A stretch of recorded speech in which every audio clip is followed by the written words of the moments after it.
देखिए, सुभाष चंद्र बोस जी की मृत्यु एक रहस्य आज भी बनी हुई है। आज भी लोग ये मानने को तैयार नहीं हैं कि नेताजी की मृत्यु हो चुकी है। आज भी लोगों का ये मानना है कि नेताजी सुभाष चंद्र बोस ने अपनी जिंदगी गुमनामी में जी, उनकी मृत्यु नहीं हुई थी। जैसा कि थ्योरी बताई जाती है कि नेताजी सुभाष चंद्र बोस की मृत्यु एक दुर्घटना में हो गई। ऐसा आज के लोग, भारत के लोग इस चीज को नहीं मानते हैं कि नेताजी सुभाष चंद्र बोस की मृत्यु एक दुर्घटना में हो गई। आइए हम थोड़ा सा इसको संक्षिप्त में, थोड़ा सा आपको विस्तार से हम आपको बताते हैं कि जापान की पराजय के बाद नेताजी का रुख दूसरी तरफ हुआ कि भारत के अंग्रेजों से लड़ाई कैसे की जाए। इसलिए उन्होंने जापान से रशिया जाने का अपना इरादा बनाया। वो विमान में सवार हुए, बमवर्षक विमान था, और जहां से वो सवार हुए थे उस जगह का नाम था, जहां से विमान से वो सवार हुए, जिस जगह से वो सवार हुए उस जगह का नाम था ताइहाकू हवाई अड्डा। वहां से वो बमवर्षक विमान से जाने के लिए रवाना हुए। लेकिन ऐसा माना जाता है कि रात्रि के 9 बजे ये विमान दुर्घटनाग्रस्त हो गया। 18 अगस्त 1945 को ये विमान रात्रि के 9 बजे दुर्घटनाग्रस्त हो गया, और इस विमान में सुभाष चंद्र बोस और उनके साथी भी थे। जो इस विमान में सुभाष चंद्र बोस काफ़ी उनकी बॉडी जल गई, उनको हॉस्पिटल लाया गया जहां उनकी मृत्यु हो गई। और उनके जो नेताजी के, जो सुभाष चंद्र बोस की जो सेना के कर्नल थे हबीबुर रहमान, उन्होंने ये डिक्लेयर किया कि नेताजी सुभाष चंद्र बोस की मृत्यु हो गई है, और सुभाष चंद्र बोस को वहीं ताइहाकू में दफना दिया गया।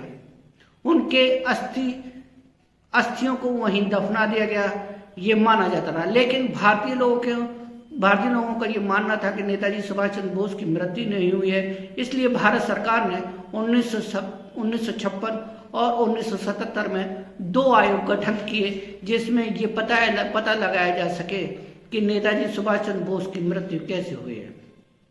लेकिन दोनों ही आयोग ने अपनी रिपोर्ट में कहा कि नेताजी सुभाष चंद्र बोस की मृत्यु ताइहाकू में ही विमान दुर्घटना में हुई है।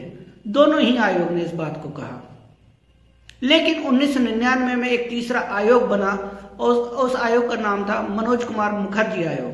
और उस आयोग में जब मनोज कुमार मुखर्जी ने इसको विस्तार से जांचा और इसकी पता करा, तो ताइवान सरकार से उन्होंने जब पूछा कि यहाँ कोई विमान दुर्घटना हुई है, तो 2005 में ताइवान सरकार ने उस आयोग को बताया कि 18 अगस्त 1945 को यहाँ कोई विमान दुर्घटना नहीं हुई। बहुत इंपॉर्टेंट बात आपसे शेयर कर रहा हूं कि तीसरे आयोग में, जब तीसरा आयोग गठित हुआ, उसमें ये बात, जब तीसरा आयोग ताइवान पहुंचा, तो वहां की सरकार ने 2005 के अपने स्टेटमेंट में कहा कि 18 अगस्त 1945 को कोई विमान दुर्घटना नहीं हुई।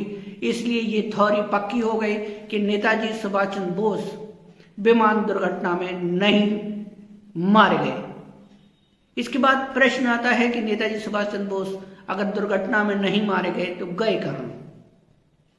बहुत इंपॉर्टेंट बात है। लोग आज भी ये मानते हैं कि नेताजी ने अपना सारा जीवन गुमनामी में व्यतीत कर दिया। कोई कहता है कि उनका नाम गुमनाम बाबा था, वो फैजाबाद में पाए गए।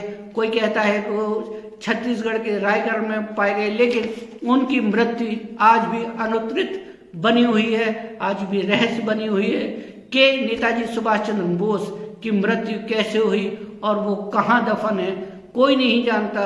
भारत सरकार इस समय लगी हुई है कि नेताजी का ये पता चला जाए कि नेताजी कहाँ गए, उनकी मृत्यु कैसे हुई।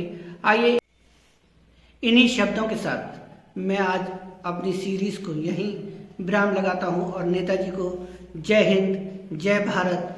और उन्होंने हमारी आज़ादी में बहुत महत्वपूर्ण योगदान दिया। हम उनके परिश्रम को, उनकी मेहनत को हमेशा याद करते रहेंगे। जय हिंद, जय भारत।